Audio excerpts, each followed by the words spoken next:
Sí, amigos de Dumas Informa, bueno, el presidente de la República sancionó una ley interesante, dice ley sobre política criminológica, que según lo que se manifiesta va a permitir enfrentar la corrupción y la impunidad. Oye, este tema está de moda, la impunidad. Vamos a conversar con el licenciado Moisés Barlet, él es abogado criminalista. Don Moisés, bienvenido a Dumas Informa. Usted, tenemos información que maneja, ¿no? Lo que ha sido esta ley, para que nos dé sus comentarios sobre la misma. Dice que se busca combatir la corrupción y la impunidad. ¿De qué estaremos hablando en este caso? Bienvenida, adelante. Gracias, Dumas. Mira, sí, la ley 328 del 10 de octubre del 2022, que establece la política criminológica de la República de Panamá, es un esfuerzo que yo tengo que calificar como positivo, porque viene a suplir una falencia que teníamos, pues vamos a ponerlo en términos del pasado, en la República de Panamá, de no contar con este tipo de ley, que debe ser un instrumento de estudio permanente, de acopio de datos, de orientación de las políticas que el Estado debe implementar, debe desarrollar para el combate de la criminalidad. Y por eso yo digo que en efecto es positivo el esfuerzo. Hay algunos temas en los cuales yo no estoy del todo de acuerdo con la ley, porque incluso escuchaba a el que fue la persona que estructura inicialmente el anteproyecto de ley, que es el licenciado Severino Mejía, y que está como funcionario adscrito a la presidencia de la República de asesor en esta materia de criminológica. Y se plantea, lo escuché en sus intervenciones y en debates, que se plantea que el tema de criminológico es un tema para reunir información como una base de datos en la cual diferentes instituciones están participando.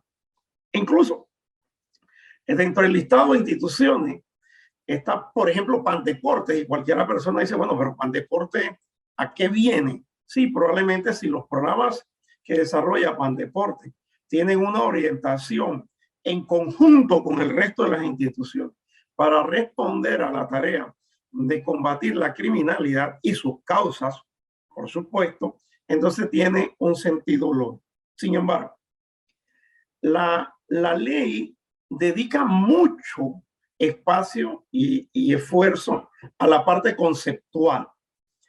¿Qué produce, por ejemplo, qué produce la criminalidad? Hombre, el desempleo, la falta de programas para la juventud.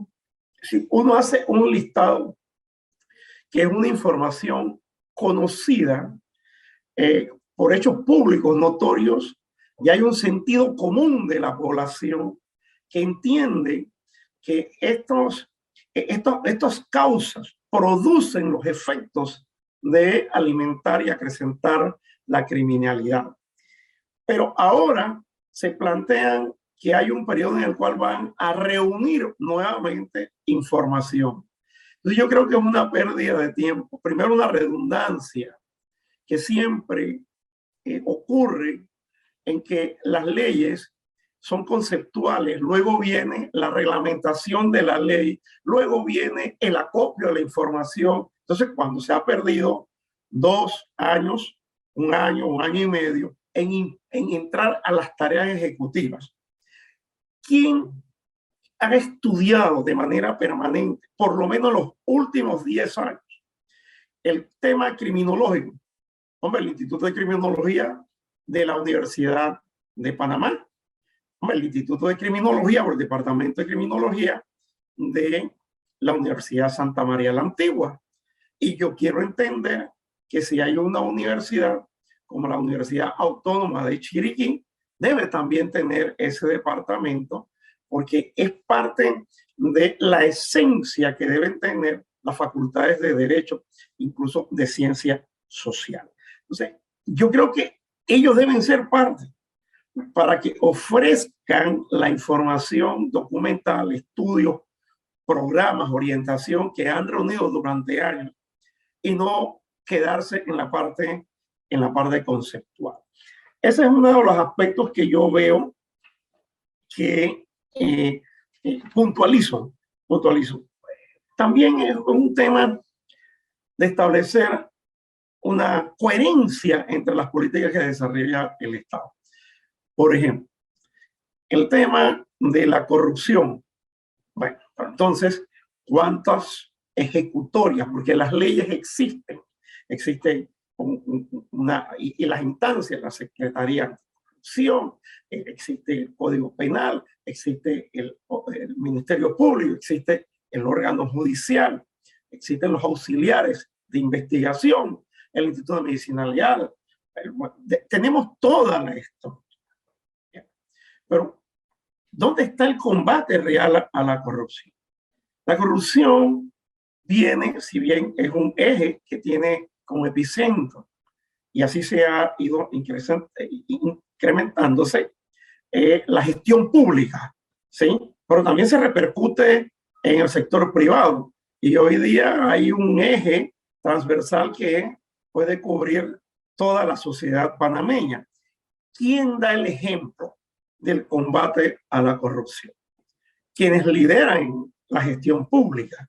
Esos son los primeros, ¿no? Porque si no hay corrupción en el sector público, es una valla de contención para la corrupción en el sector privado, por ejemplo, en las licitaciones. Entonces, como que no hay compatibilidad, no hay una lectura ciudadana de que en realidad la gestión pública está enmarcada dentro de un programa nacional que implica el combate frontal a los actos de corrupción. Don Moisés, dígame algo. Estaba revisando aquí el documento. Creo que usted estaba hablando sobre el tema de la creación del consejo, ¿no? Del consejo y quienes lo integran. Pero sin embargo, allí dice que va a ser presidido por el ministro de Seguridad, las carteras de trabajo, educación, los organismos académicos. Pero entonces, usted dice como que tiene que profundizar, ir al punto. Queda como muy ambiguo, ¿no? Es que a mí me asusta algo. El país viene viviendo tantas mesas que reúnen a tantas personas que están atomizadas y entonces la realidad nos demuestra que no hay una eficiencia y una eficacia en la ejecución de un programa. Entonces, esta Secretaría Ejecutiva va a ser parte del Ministerio Público. Va a reunir toda la información. Tiene un secretario, un ejecutivo, pero las opiniones que emita, los estudios que emita, no son vinculantes con los proyectos de ley que lleguen a la Asamblea Nacional que estén relacionados con el combate a la criminalidad. Entonces, ¿qué es lo que van a hacer ellos? Entonces, ¿qué es lo que va a hacer ese consejo? Exactamente, esa es la gran interrogante. Has creado por Ministerio de Ley un organismo burocrático, por cierto. Aquí se crea la burocracia. Las mesas y la burocracia es lo que abundan y los diagnósticos, ¿no? Parecemos científicos, médicos, ¿no? Y esto requiere. Entonces, después de ello dice, bueno, pero es que el especialista, porque debe ser un especialista supuestamente, que está facultado para reunir toda la información y para trabajarla, sus opiniones no tienen ningún valor porque no son vinculantes. Entonces, ¿de qué esfuerzo se trata? Para mí me lleva a pensar que ahí hay una incoherencia con lo que estás designando y diciendo, mira, ahora sí estamos estructurando una política y la va a liderar esta persona o este cargo, y al final lo que él diga, después de haberse reunido con todas las instituciones, claro, ¿sí? Haber hecho un acopio de información, discusión, y supongamos, bueno, esta es la gran mesa de la política criminológica de la República de Panamá. El resultado de ellos, cuando él lo plantea, no es vinculante. Entonces, ¿para qué? Ya allí nace hay un espíritu positivo de la ley. Es un esfuerzo que hay que aplaudir. Pero el tema conceptual, es lo que a mí me preocupa. Ya aquí en Panamá, alguien compartía conmigo, están hechos todos los diagnósticos, todos los estudios, de todas las materias que nos podamos imaginar. Así es. ¿Sí? Sí. Todas, Oiga, todas. sí. Oiga, entonces para finalizar, ¿qué propone usted? Porque digo, todavía falta mucha agua que recorrer para que se implemente esto, ¿no? ¿Qué propone usted? Mira, yo creo que decir que debe haber una revisión de la ley cuando acaba de nacer la criatura sería una fantasía. Y, Claro. entonces, creo que el esfuerzo debe estar en la reglamentación de la ley. Para la reglamentación de la ley, el desarrollo de esa ley debe tener una visión ejecutiva, porque no es solamente reunir los datos, no es solamente tener los estudios, como escuchaba el licenciado Severino Mejía. No, porque dice que es que no lleva actos ejecutivos, pues sí lo lleva. Sí se necesita tener lineamientos ejecutivos que no lo va a implementar, lo va a implementar la policía, lo va a implementar el Ministerio de Desarrollo Social. O sea, hay entes ejecutivos, pero si la reglamentación no aterriza en acciones concretas, vamos a quedar nuevamente, repito, con otro gran ensayo de una ley, de muchas consultas, de reuniones interdisciplinarias, interministeriales, pero también van a pasar 5 años y cuando vas a hacer una evaluación del resultado de la gestión, no lo van a encontrar, que es una de las cosas que también debe tener la reglamentación, los mecanismos periódicos para medir los resultados de ese esfuerzo, de ese trabajo de la Secretaría Ejecutiva. Así que yo creo que el esfuerzo debe estar concentrado en la reglamentación. Bueno, sí, cómo no, muchas gracias entonces al licenciado Moisés Barlet, abogado criminalista, conversando con nosotros aquí en Dumas Informa. Gracias, don Moisés, muy amable. Muchas gracias, placer.